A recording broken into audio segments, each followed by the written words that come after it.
한 달 동안 볼만한 문화예술 추천해드릴게요.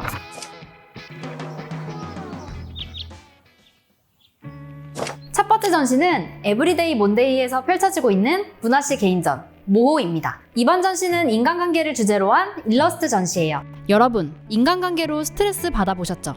누군가를 새롭게 만나고 관계를 이어가는 건 즐거운 일이면서도 참 어려운 일인데요. 상처를 주고받는 일이 생기기 때문이죠. 건강하고 유쾌한, 그러면서도 단단하고 견고한 관계는 어떻게 이루어지는 것일까요? 이번 전시는 이 질문으로부터 시작했어요. 작가는 사람과 사람의 관계, 자신과 타자의 미묘하고 모호한 영역에 대해 이야기하고 있는데요. 그의 작품은 굉장히 단순합니다. 점과 선, 검은색과 흰색뿐이죠. 작품에는 언제나 하나의 캐릭터가 등장하는데요. 바로 문화씨죠. 문화씨는 불교 용어 무아에서 창안한 이름인데요. 자기 자신에게 갇히지 않고 싶은 작가의 의지를 담고 있어요. 감정이 드러나지 않는 무표정한 얼굴, 심플한 검은색의 옷, 시간이나 장소, 성별 또한 드러나지 않아요. 우리는 문화씨를 통해 작가 혹은 나 자신의 모습, 나와 타인, 타인과 타인의 모습을 발견하게 됩니다.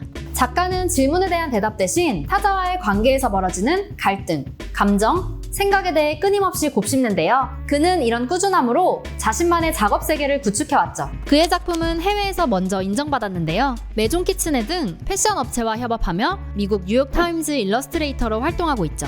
전시가 펼쳐지는 에브리데이 몬데이는 바로 이런 일러스트, 캐릭터 아트에 특화되어 있는 갤러리인데요. 때문에 독특하고 다양한 아트 상품들을 만나볼 수 있습니다. 이번 전시는 또한 지하 1층에 위치한 카페까지 연결되어 있는데요. 잠시 작품과 그 공간에 머물며 나와 타자와의 적절한 거리에 대해 생각하는 시간을 가져보면 어떨까요?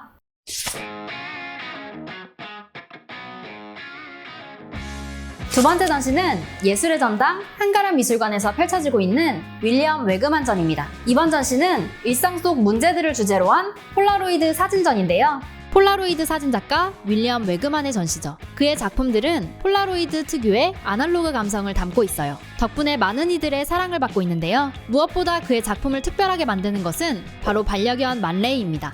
작품 속에는 그의 반려견들이 자주 등장하는데요. 말레이는 마치 진짜 사람 모델처럼 능숙한 포즈를 뽐냅니다. 주부, 우주비행사, 농부 등 그의 섬세한 연출을 통해 말레이는 일상 속 사람들로 변신하는데요. 윌리엄 웨그만은 이러한 정교한 연출력과 상상력을 더해 자신만의 철학을 표현했습니다. 일상적인 모습 속에서 젠더, 모순 등 다양한 문제들을 발견하고 있죠.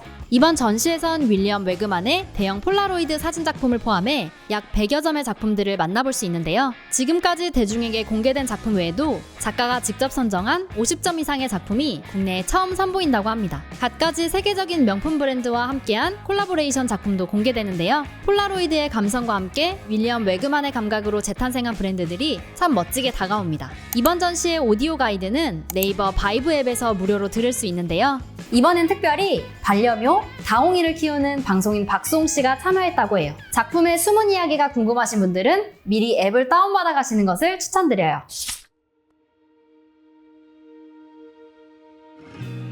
세 번째 전시는 대구미술관에서 펼쳐지고 있는 이건희 컬렉션 특별전입니다. 이번 전시는 고 이건희 삼성전자 회장의 기증작품으로 이루어진 전시인데요. 이건희 회장의 별세 이후 그가 컬렉팅한 세계의 명작들이 세간의 주목을 받기도 했습니다. 삼성 일가는 이 작품들을 올해 기증하기로 결정했는데요. 덕분에 최근 국립현대미술관을 비롯 국내 각지에서 고 이건희 회장의 기증작품을 중심으로 전시가 열리고 있습니다. 이건희 컬렉션의 상당수는 한국 근현대미술 작가의 작품이기도 한데요. 이 작품들 또한 미술사적으로도 또 경제적으로도 매우 큰 가치를 지니고 있어 사람들의 관심이 집중되고 있습니다. 대구미술관에서 펼쳐지는 이번 전시는 총 21점의 근현대 한국 작가의 작품으로 이루어져 있는데요. 대구는 일찍부터 한국 근대미술의 발상지이기도 합니다.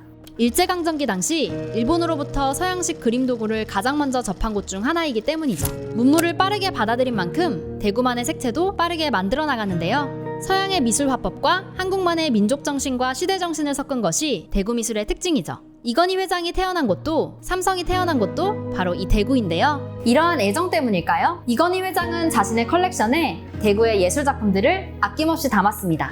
이번 전시에는 한국 근대미술을 대표하는 이인성을 비롯해 대구의 초기 서양 화단을 형성했던 서동진, 서진달 등 8명의 작가를 깊이 있게 다루는데요. 이번 전시엔 특별히 월북 작가 이쾌대의 월북이후 작품도 만나볼 수 있죠.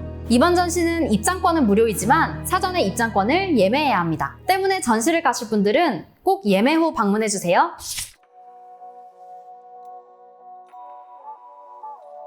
네 번째 전시는 서울 공예박물관에서 펼쳐지고 있는 공예, 시간과 경계를 넘다 전입니다. 이번 전시는 제목에서도 알 수 있듯 공예 작품으로 이루어진 전시인데요. 지난 7월 16일 개관한 국내 첫 공예 전문 박물관인 서울 공예박물관의 개관전 중 하나예요. 공예는 실용적인 물건에 장식적인 요소를 더한 일상의 예술을 말하는데요. 이번 전시에서는 다양한 모습의 공예를 만나볼 수 있습니다.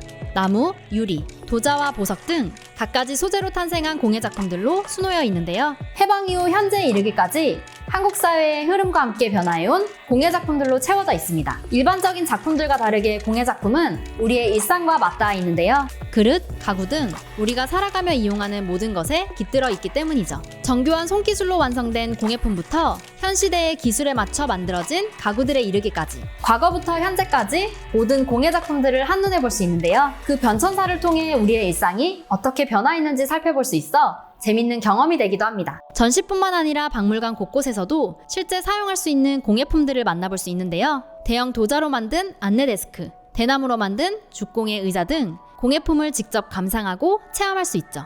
다양한 시대와 분야를 아우르는 2만여 점의 공예품과 자료들을 갖고 있다고 하는데요. 일상에서 가장 쉽게 접할 수 있는 예술, 그리고 그 안에 깃든 한국의 미를 즐기고 싶은 분들이라면 이번 전시를 놓치지 마세요.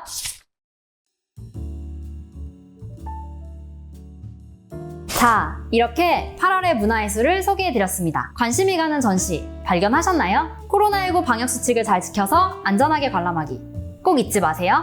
그럼 9월에도 여러분들에게 도움이 될 만한 전시를 들고 찾아올게요. 안녕.